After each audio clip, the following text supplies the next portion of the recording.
Hey everybody, it's Sheena the Sports Report Girl here for your Pro Football Week in Review. So we begin this week with the incident involving Adam Pacman Jones. By now, you've probably heard about the scuffle between Pacman and his bodyguard at an upscale downtown Dallas hotel.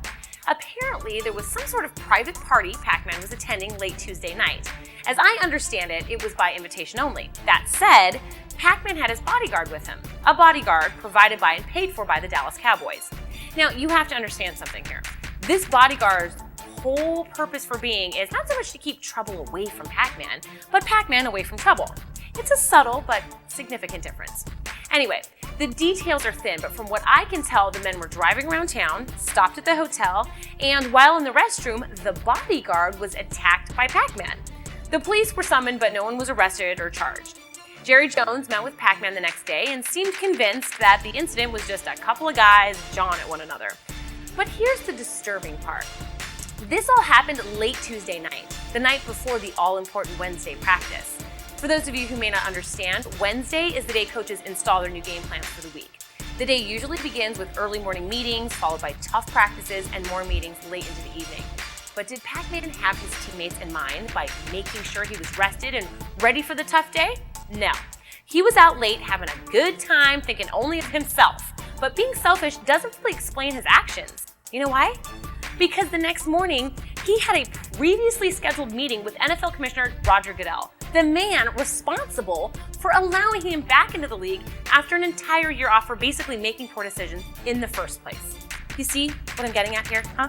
Either Pacman is not only selfish, but stupid as well, or he's some sort of death wish. I'm not saying that he literally wants to kill himself, but clearly he seems determined to kill his career. Why else would you stay out late partying and cavorting the night before a meeting with a man who once condemned you for such behavior? A man who could easily do it again if he deemed you hadn't learned your lesson. And that brings me back to the bodyguard employed by the Cowboys to keep Pacman out of trouble. Do you think that maybe the jawing that was going on had anything to do with the fact that Pacman shouldn't be out? That he should maybe head home, reminding him of the meeting with the commish in the morning? Do you think that maybe that's where it all started? Well, who really knows? But if I had to put my money on it, I would say that would be a pretty safe bet. And another thing, I know you don't want to be called Pacman by the media anymore, but until you are able to function in life without getting into trouble at every turn, then I suggest you get used to the name, because for many of us, you will never be anything but Pacman. Wow, got a little winded there, didn't I? Okay, but before I wrap it up, I just want to touch on a couple of games, like how about Indy? Up to this point, many analysts had considered them down and out this year, and perhaps rightly so.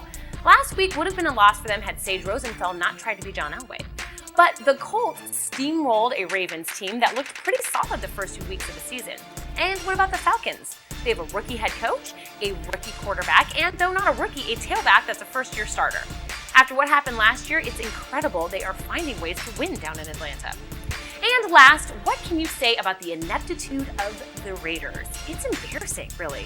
I know this was Cable's first game as head coach, but seriously, if Lane were still there, Oakland would have at least been competitive. As it is now, the Raiders not only lost the game, but it is likely they have lost their players as well. Okay, guys, that is enough of my rants this week. But don't forget to subscribe to our YouTube channel. There you will find other cool videos like the backspin and the College Football Week in Review. Very good stuff happening this week. When you do subscribe, be sure to post your questions and comments or send them to srg@thesportsreportgirl.com. And of course, there is always our fan page on Facebook.